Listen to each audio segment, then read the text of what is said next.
Hello, this is the RPG Crawler, and welcome back to Planescape Torment. And I got to admit, I'm enjoying getting back into the game. I've recorded a couple episodes today so far. This will be my third one. But, yeah, I can only take so much because I feel like I'm narrating a book here. However, this is lovely so far, and we'll continue. I've got 2 more lectures to attend, and I got those side rooms to examine over there. So let's talk to 3 planes aligned. This thin and sharp-featured, his yellow skin covered with tattoos, this man looks over the room and its inhabitants with cold, black eyes. He appears to be giving a lecture. I am known as 3 planes aligned, a Githzerai scholar. If you are here for my lecture, it begins in a few moments. He speaks in a very low, somber tone. Today I shall speak of the power of alignment and belief and how they shape the planes. First, I shall explain the concept of alignment. Alignment is a descriptor of one's beliefs, and how one acts upon those beliefs. At their core, all creatures predominantly behave in one of 3 ways, with good in their heart, with evil in their heart, or indifference, or neutrality in their heart. They predominantly express each of these core behaviors in one of 3 different ways, in an ordered manner, in a chaotic manner, or in an indifferent, neutral manner. Thus, there are 9 core alignments that one is capable of. The 9 alignments, then, are lawful good, neutral good, and chaotic good. Lawful neutral, true neutral, and chaotic neutral, and lawful evil, neutral evil, and chaotic evil. Now I shall speak of the power of alignment and the beliefs it engenders, of how from them the very deities gain strength, and how belief can physically affect one's environment. A deity must have worshippers, for it is the faith of such subjects that gives them power. As converts are made and more come to believe in a god, the more powerful that god receives. Conversely, when no one believes in a deity, it withers and dies, joining the corpses of other gods that float on the astral plane. It is thus possible to slay a deity by simply forgetting about them.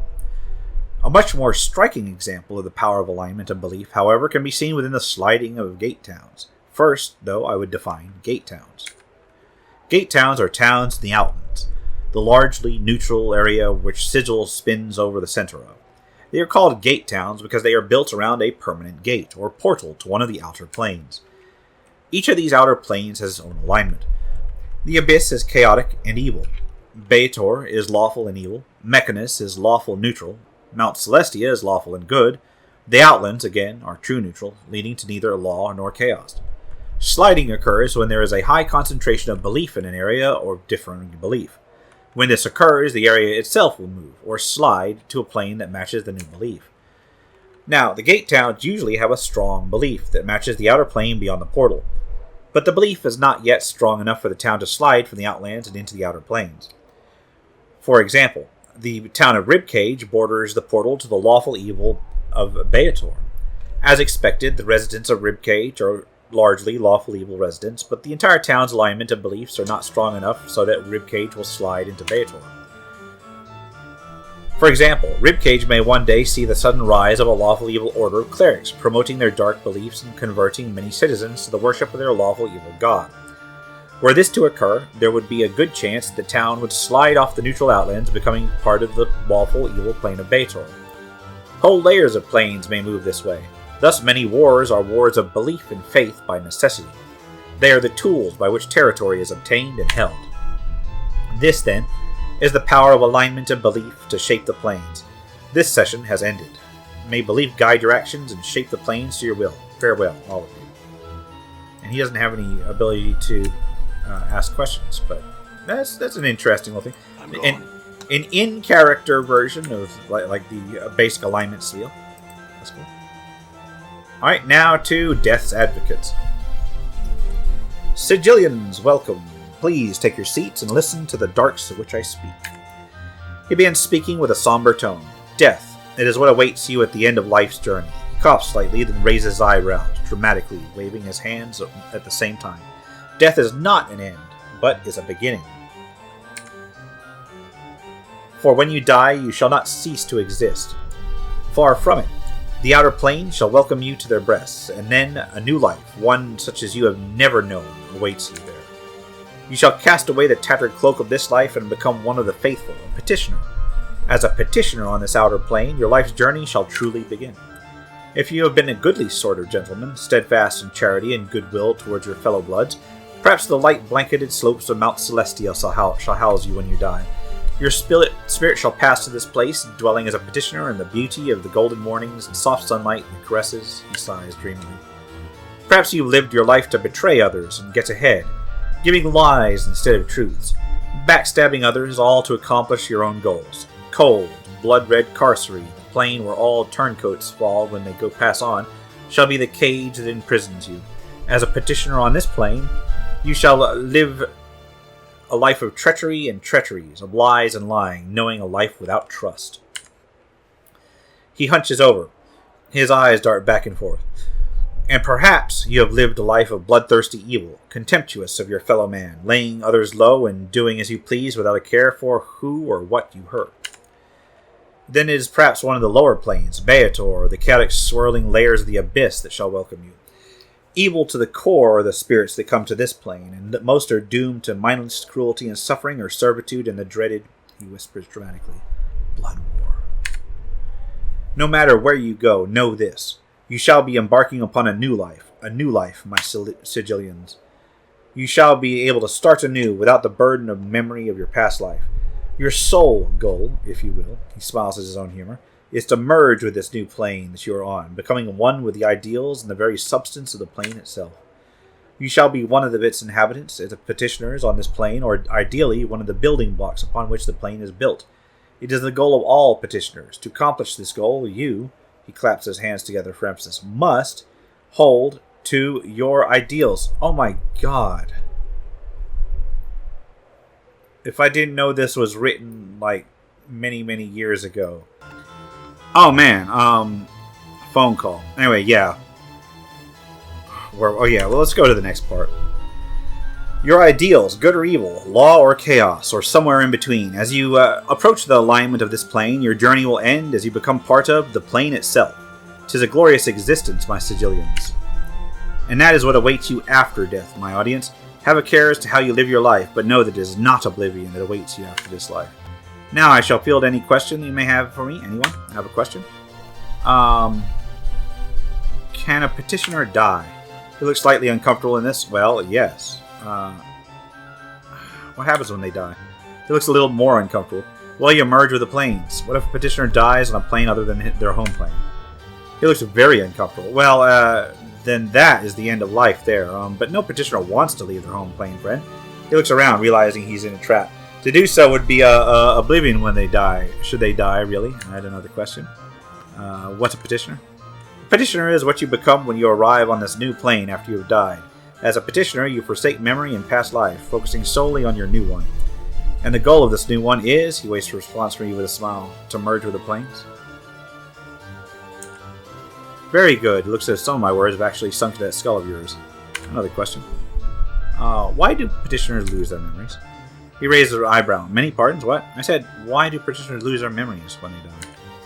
He looks uncomfortable. Well, you know, who wishes to be burdened with such things as memories? The audience murmurs. But why do they lose their memories? He frowns, beginning to say something, then stops. After a moment, he continues, choosing his words carefully. I imagine that it is because you must start afresh, your petitioner soul pure when you arrive on your new plane. And why should you have to do that, when all your life experience is to determine what plane you end up on? He looks very uncomfortable. Well, I don't know. That's no answer. He becomes slightly angry. Do you have a better answer, my friend? Perhaps you can share. The audience starts to face you. I don't remember where or when, but I seem to recall having heard that memories drift on the astral plane as memory pours. The honest memory shouts out, he's right! The speaker turns to face the audience member. Well, perhaps he is. Well, then, the question becomes, is lifetime memory more important than living life again? Yes. Yes, it is. He answers angrily, then it's simple enough. Don't die, friend. I have another question.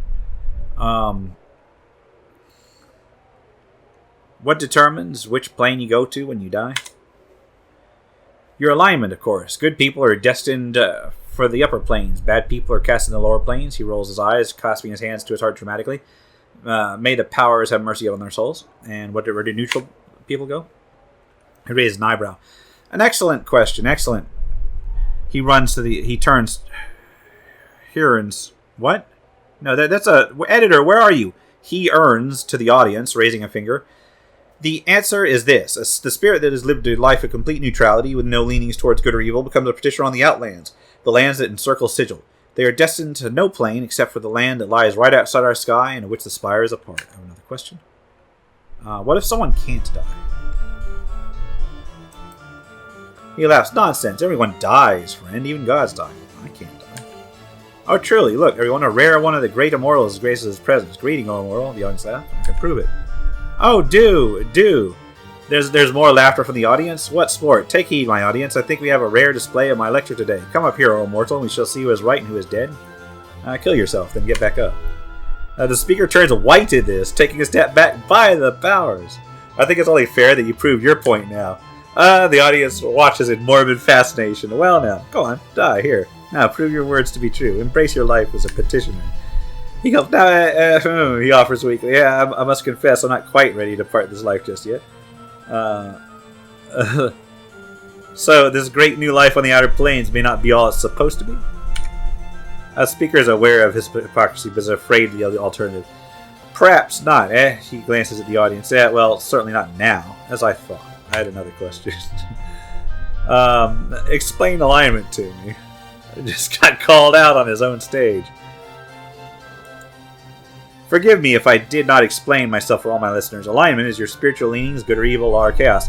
Alignment is the way you behave, and is of consequence. The way you approach life decides on your destination when you die.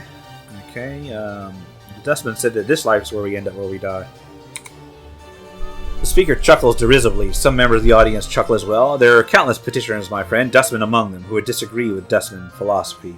I have another question. Tell me about the Blood War.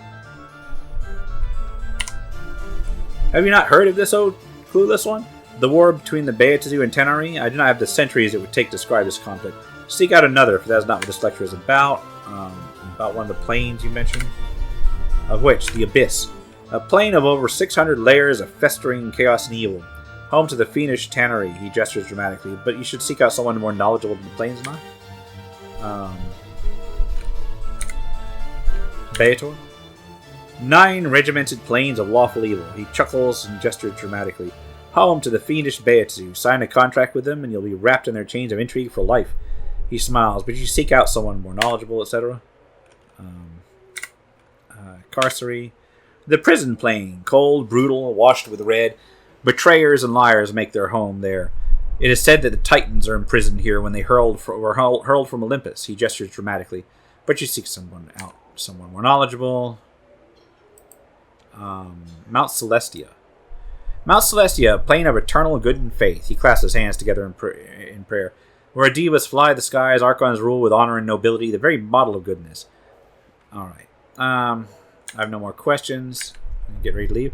He looks eager to wrap things up. Then I shall end this session. I shall continue to lecture in the hall, so tell all your friends. Stop listening and leave, yeah. So, alright. No experience there, but I feel like I could have pushed it and like tried to like actually, make a swing for him, and that might have triggered something. Let's talk to this Barrier. Okay. Miss Kusai? You are here to train under Kusai? Yes, train me. No. Because I can teach you nothing. Alright, so you can train there as a warrior. Decon's a warrior. Bunch of thieves in training. Bunch of mages in training over here. Let's check out these side corridors then. Done. Fest Hall Room Clerk. Alright, this attractive young woman smiles pleasantly. Something I might help you with? How would I get into one of these rooms? You have to be a member of the Society of Sensation, sir, approved by Splinter. He's just inside the entrance of the Fest Hall. If you'd like to speak with him, could I rest here, though?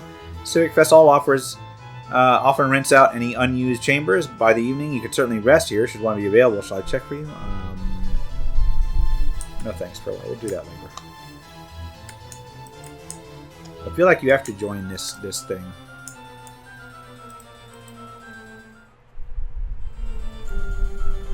They both go to that. That's not the one I entered. All right.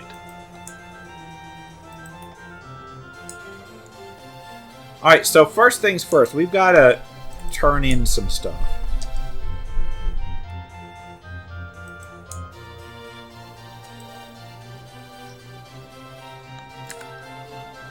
Alright, hold on a second.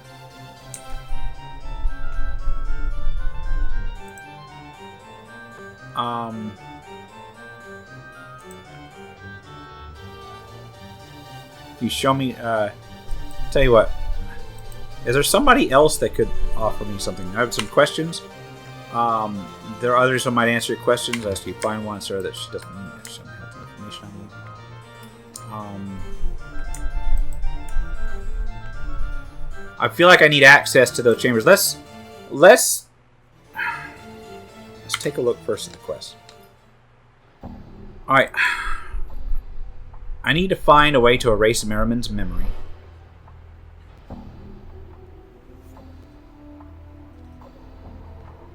And I need to...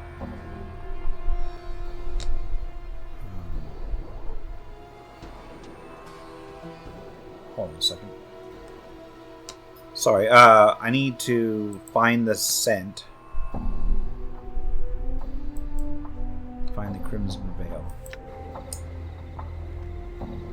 Still nothing about the veil. I wonder.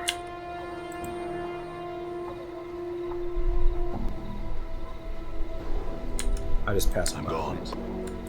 That's not what I want to do. I'm gone. Everybody come together. We can go back to the brothel. We could go to the apothecary, I think. Let's go to the apothecary. Maybe they'll have water from the sticks or something like that.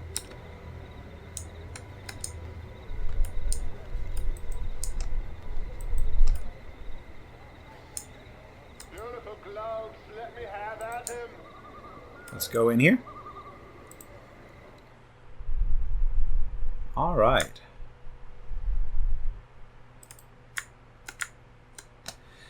You see a wall-eyed fellow whose skin seems to writhe and ripple across his entire body. He is smacking his chapped lips with a blotched tongue. As you watch, the right eye moves independently of the left, focusing on you. A second later, the left one flicks to look your way, then reverts to its original position. The right eye blinks. A strange gurgling sound comes from his throat. Greetings. The man gives a lopsided grin and points at himself with his right thumb. Pestle, I'm called the... alchemist. He points to himself again, this time with his left index finger. The name's Clin. Need you something? You all right? I am. His throat convulses for a moment, then reflexes. A large, green, glowing pustule suddenly bursts from the side of his neck. Something you needed then, sir? Gah. His throat clenches again, and a wave of quivering flesh swallows the blistering green pustule back beneath the skin of his throat. He coughs violently for a moment, then seems to relax. Phew, ask what happened to you. The left eye rolls upward in exasperation. The right eye looks to Askins. Too much to drink. Too much of what, though? Potions I drank. Too many potions. Ah! His mouth slides down beneath his chin. The left nostril forms another one. The most I ever drank, that's for certain. A polymorphin they were brewed. In limbo. Anything I can do to help? The man's eyes turn inward to look at each other, then back to you. Dunno. He shudders. The mouth below his chin moves up to envelop the one his nostril formed. This sort of thing happens quite often. We can't seem to help but sample the stock. If you find a way to help, the two of us would be grateful, sir. Another question. Half of his mouth curls downward to a frown. He shakes his head. Work in the stockroom all day, I do. He shudders violently. Suddenly, a third eye pops over the bridge of his nose. The left one shifts sideways as a new eye takes its place. I speak only to one of the stores, sir. Only of the store, sir. That, he said, the skin of his face seems to eat the new eye, and the left one returns to its old location. Oh, God. Oh, God. Pestle Clin, I'd like to purchase something. Does he have anything really interesting? Let's get out of here. Finding odd jobs to do everywhere. Okay, now I need to basically... Oh, there's an enemy here. There's a shadow? What the hell? Oh, is it because I have that spear now?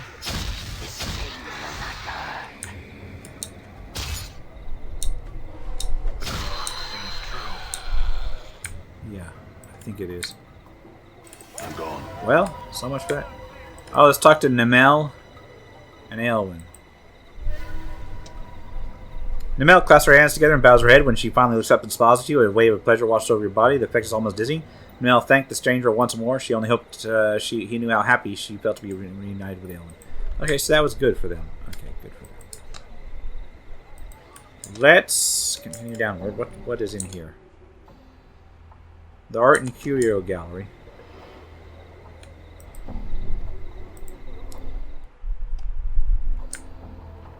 Done. Clerk's Ward Citizen. Got various sensates. Alright, there's all kinds of artwork in here. Shall we examine it? Oh, let's talk to Ivana. Before you is a well-dressed elderly woman in a gown of peach-colored and golden thread. She stands quietly, her hands folded together primly, and nods in your direction. It is then that you notice she has no pupils. Her eyes are entirely white. Greetings, sir. I am Ivana. Welcome to my galleria. Feel free to look around. Spend as much time here as you like. You should have questions regarding any of the pieces. Do not hesitate to ask me of them. I have some questions, sir. One moment, sir. Your voice is heavy with age and wounds. Would you be so kind as to permit me to touch your face? Go ahead. Ivana smiles, gently running her old hands over the skin of your face. She frowns, looking slightly puzzled. So many scars, both old and new. They seem to... She touches the side of your throat, flushes, and pulls away. Pardon me, sir. I was curious to see how far they went. It's fine, and they're everywhere. My whole body is scarred. I had some questions. Can you see? I cannot see, but only because I do not wish to. In time, I will allow my vision to return so I can re-experience the contents of my gallery with the benefit of new, fresh eyes. That's interesting. What is this place? Why, it's my gallery of the plains. She smiles and gestures around her. These pieces have been brought from far and wide. Some I sell, some I keep. All I display at one time or another. Please enjoy them. And again, should you have any questions regarding any of the pieces, do not hesitate to ask me of them. What is of interest here? I'm afraid that I do not go far beyond the Galleria, and I cannot help you with this matter. You might try someone else. Where can I find work here? Okay, yeah, fine, very well. Let's take a look at what she has. This painting shows what looks to be an infinitely long stream of billowy green gas stretching off into the darkness. The horizon of a blasted rocky plain can be seen in the lower right-hand corner of the painting. One is given the impression that the head of the green cloud is rearing to strike down upon it. A placard reads, Hazazoth at the consumption of Nagar. Alright, what's the next one? This painting, an abstract work of greens and purples, writhes and ripples as it's watched. Closer examination reveals that the actual painted image is changing rather than the canvas itself. The placard states, Moment's glance from the walls of Mokma. Touch it. You place your hand upon the painting. As you had suspected, it is not that the canvas is physically moving, but that the painted image itself is changing. That's interesting. Let's go over here. A painting of tall, black cliffs against the blood-red sky. There looks to be a figure hiding amongst the crags of the cliffs, but wherever you squint at the painting to try and make them out, the images fade into nothing. A placard reads, Outland Raiders. A massive horn of beaten lead wound with brazen chains. The horn is horribly mangled, as if some tremendous force had crushed it. Jagged blades protrude along its length, almost as if it were meant to be used as a club by some gigantic creature, as well as a battle horn. A placard mounted beneath the horn reads, Cleansing Horn of Acheron. Put your head against the wall, try and blow the horn. Try as you might, you can get no sound issue from the massive horn. Your lips come away from the mouthpiece, tasting of blood, smoke, and metal.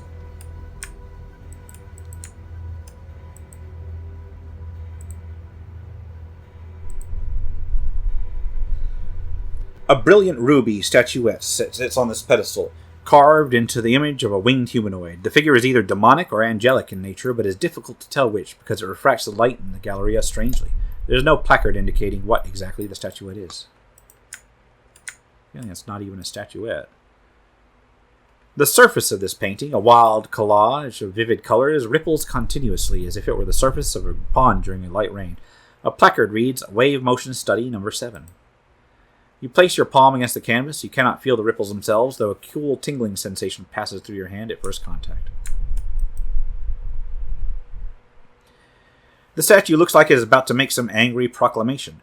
The sculptor has captured the essence of fury magnificently. The chiseled tension lines around the neck and forehead alone must have taken many long months to get to correct. Fine cracks run over the entire statue, and therein is a plaque attached to this base. Read the plaque. The plaque reads, The statue is believed to be the final fate of the Ethersarian sorcerer. Oh god. Gangroid. What a name. Attacked by a conclave of rival sorcerers, the height of his dream madness, he was imprisoned with a spell that turned his flesh into stone. Gangroidon is said to have been frozen with a final awful curse still upon his lips. A curse so terrible that it was never meant to be spoken by the lips of a living man. Examine the statue. The statue looks like it's about to make some angry proclamation, etc., etc. Examine the cracks. You carefully examine the cracks that run like a network of fine black veins along the statue's surface. At one point near its inner arm is a section where an entire splinter of stone looks ready to come off. Break it off. You search for the section of the forearm where the cracks have formed, grip it firmly, and yank. To no avail. You'll need a hammer to break the stone, and a small one. The limited space between the statue's arm and body means a large one suitable for combat, for instance, won't work. Oh, I gotta pick up a hammer again? I keep tossing these aside. Okay. I thought I had it. I got a hammer right here. Damn it.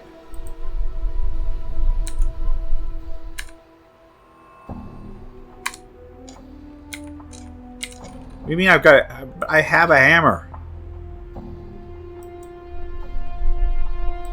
I have a... Okay. That's fine. What's this next one? This is a portrait of a grotesque, hook-nosed old crone. The hag's flesh is a sickly blue-gray color. Her eyes glow red like the embers of a dying fire. Her chin, long and sharp, juts forward in an extreme underbite. 2 yellowed canines protrude out from her lower jaw like small tusks. The smile upon her withered, purplish lips speaks of a horrible secret. A placard reads, Grey Hag of Oinos. As you begin to turn away from the painting, something in it draws your attention. A strange tingling sensation arises in the back of your mind, a memory trying to surface. You recall standing, confused, in a maze of briars. The hideous crone from the painting is before you, cackling wildly. You grit your teeth in frustration, wondering why she's laughing at you. My poor dear, lovely man-thing, she croons. Why, that was your first wish. She points a single bony clawed finger at your forehead. Your temples begin to throb painfully, and you can remember nothing more. Well, that's messed up. This looks to be a subterranean landscape, a massive cavern interior filled with colorful, faintly luminescent giant fungi. A placard reads, Veil beneath Clangeddon. The painting is a dark cityscape, a faraway view of some giant center of civilization being burned to the ground. The streets of the place are empty. However, absent of soldiers, refugees, or even corpses. A placard reads, The Folly of Udo. Alright. What's this? This painting depicts a shore scene with a wide reddish-orange sun setting behind the peninsula of a large jetty. The scene, though unoriginal, is breathtaking. The play of the fading daylight across the water is captured perfectly, but staring at the painted sun for any length of time makes your eyes ache. A placard reads, Surface of Thalassia. Oddly enough, there is nothing unusual about the surface of the painting. That's weird. This painting shows an enormous granite heap, a hideous thing, long and low, covered in leering gargoyles, suspended in what looks to be a night sky. A cloud of crimson and violet vapor whirls in the background. Along the right side of the painting, a placard reads simply, At the Library. The hundreds of chips of translucent green glass which make up the stained glass window don't appear to be held together by anything, but rather remain free-floating and mysteriously suspended within the iron frame's boundaries. The shards ripple and move in slow waves, causing bizarre patterns to fluctuate across the window's surface as various portions of it refract the Galleria's light in various directions. A small placard beside the window reads, Arcadian stained glass window. Touch the glass. As you reach out to touch the undulating glass shards, but find you cannot do so, your hand stops just short of the surface of the glass. Punch it. Succeed only in bruising your knuckles. The glass may as well be sheet iron.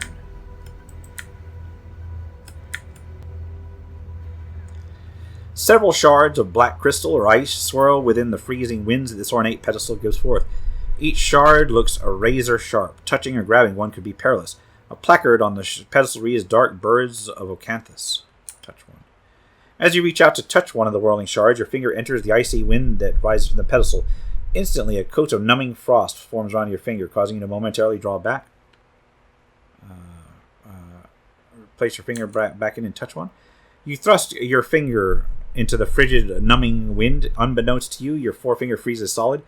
As one of the black shards spins into it, your fingertip breaks off with a sharp crack and goes skittering across the Galleria floor. The icy dark birds remain in their whirling orbit as you wait for your fingertip to grow back. Leave and hope nobody saw that. A set of 4 paintings which portray an empty beach on the dead of night. The air around the painting smells faintly of brine, and the painted sea seems to ebb and flow across the darkened shore. A placard reads, Karasuthran Shoreline. A sniff at the painting. The surface of the painting smells strongly of sea air. Touch the painting. You place your hand at the painting, not knowing quite what to expect, but it's merely a texture of painted canvas that you feel beneath your fingertips. How about I try to grab one?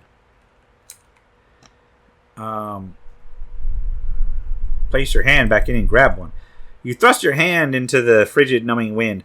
Unbeknownst to you, your entire hand freezes solid as you wrap it around one of the dark birds. As another black shard spins into your fist, your hand breaks off the wrist with a sharp crack and goes clattering across the Galleria floor.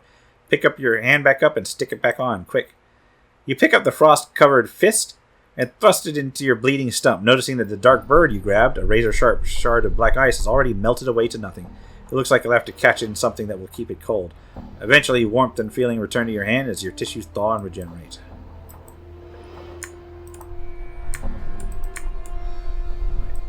Back to this.